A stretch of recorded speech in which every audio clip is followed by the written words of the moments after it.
Today we are going to talk about 10 basic Islamic words which everyone should know. It happens that speaker use some Arabic words which is difficult to understand, or some may not even understand precisely what it means. So here we have the following 10 words. Fard is something established through qati. Qati is an Arabic word. It means text, especially clear text, and is compulsory to follow. So it's mandatory. You have to do fard. Wajib. Wajib, something established through speculative text, dalil dhani. It is also necessary to follow as well.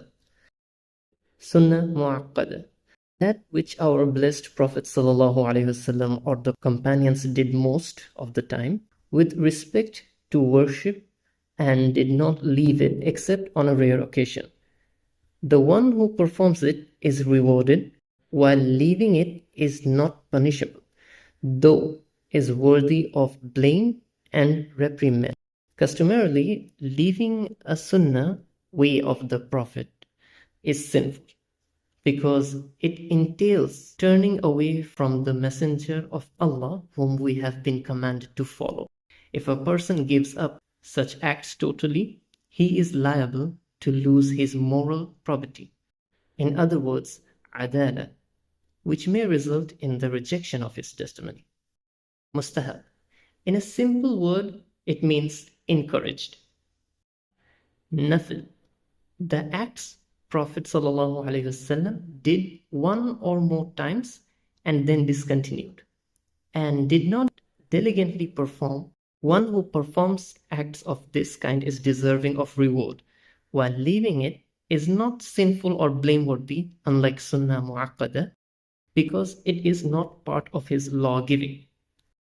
Sunnah Zawaid, the acts of the Prophet ﷺ pertaining to his ordinary daily tasks, such as his dress, choice of food and drinks, as well as his dealings and conduct with his family members.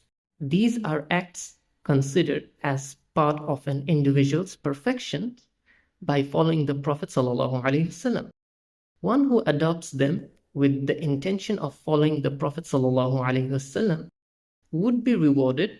This indicates one's love for the Prophet ﷺ, but someone who does not follow the Prophet ﷺ in such matters is not considered a wrongdoer and is not blameworthy in any way.